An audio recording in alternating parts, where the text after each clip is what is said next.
This is a Betamax VCR. It was abandoned. It actually goes this way.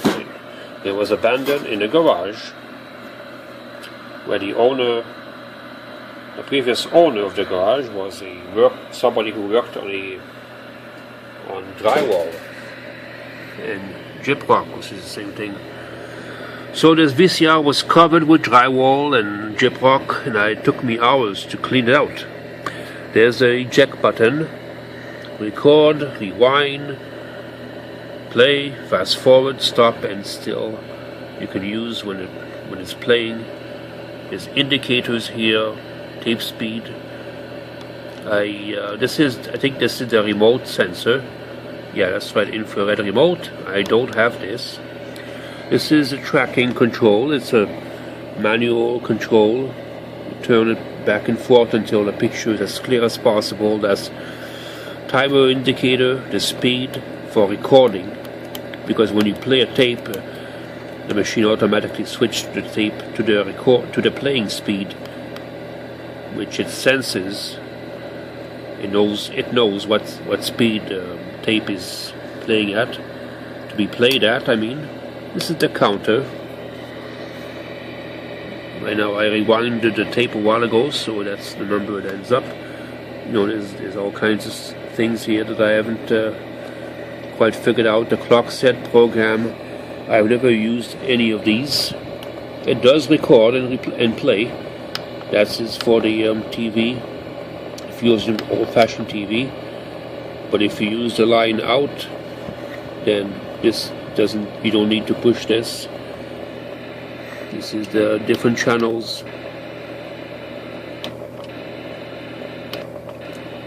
And over here, there's a place where you can slide in and out the numbers. You can remove these numbers and change them around by sliding something out. And I just forget exactly where it is. It's on the side panel somewhere.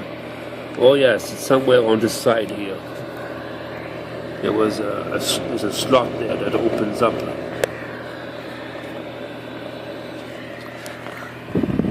There's a serial number.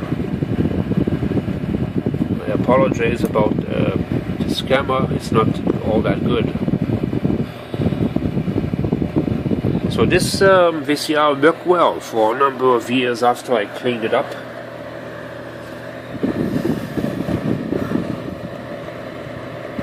This is for the channels that you're going to be using, you know, very low frequency and very high frequency in UHF.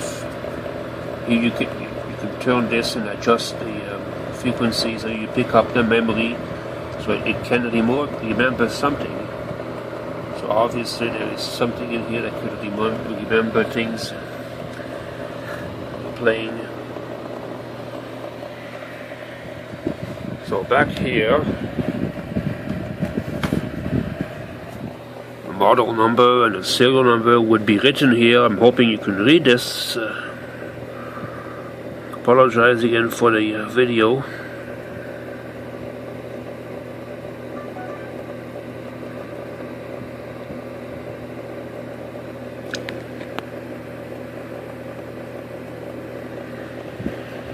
So this is a remote. There's apparently a remote pause. Interesting, eh? This is for the audio here. And this VCR is mono. So the mono sound comes out of here. And in order to get the sound to go into two speakers, left and right, even though the sound is mono, you have to use this adapter. You plug this adapter into it and you plug those supposedly stereo thing into that. So it ends up being mono. This is the video, and when you're using this video out, you don't need to push the switch at the front I showed a while ago. There's a number of other UHF and VHS things. These are apparently for the antenna that you can plug into the VCR, apparently. Yeah, that's old-fashioned antenna you can plug into this. Over here, Supposedly you plug in a cable. You could plug an antenna if you want. I don't know what will happen then. Maybe the same thing. It won't be any problem because it turns out to be the same thing, right? Maybe not. Maybe it depends how it's adjusted on the frequency. Anyway, there's a VHS out. I have a TV plugged into that. Channel selector. So there are two TVs plugged into it, a flat screen and this old-fashioned TV. Flat screen doesn't like it when there's no picture, so it turns black. This TV doesn't really care. So the problem with this VCR is on this side, on the opposite side. There is a motor over here.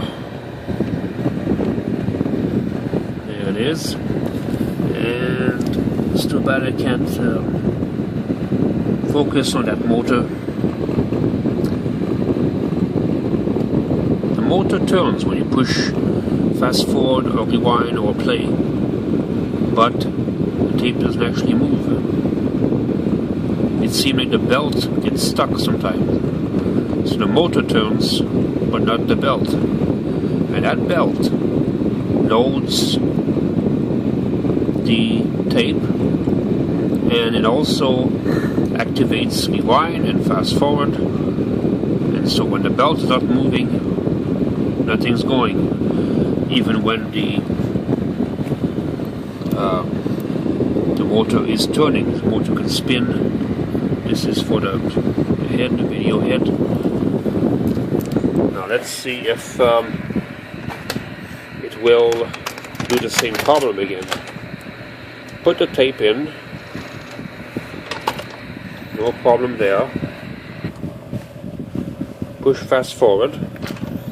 Oh, this time it's working. Okay, so normally, well, sometimes it doesn't work at all. Sometimes I have to go over here and push on the belt to get it turning. Now that it's loaded properly, it no longer needs to do that.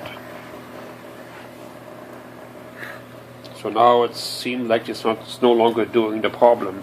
So this problem that I just mentioned just now is a new problem. She's electric.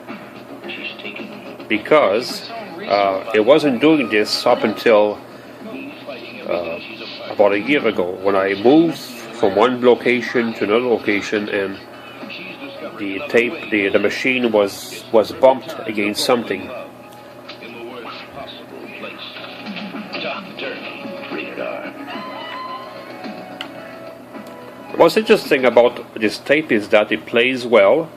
Well, as you can see, there are a lot of glitches there in the picture. That's because the tape, while it's not physically damaged, it's magnetically damaged. In other words, magnetic particles have come off the tape over a period of years, because this tape is 1984 or 85.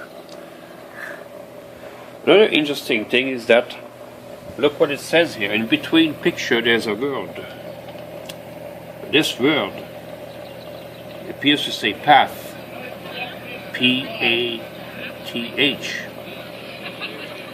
It only appears in between picture frames, and it can't be seen when the TV is properly adjusted. I mean, this TV, obviously there's no vertical hole, so it doesn't show. If I play with a vertical hole, which is located at the back of this TV, I can make this in-between picture show up. And for some reason, there's a word in between the frame. That's curious. But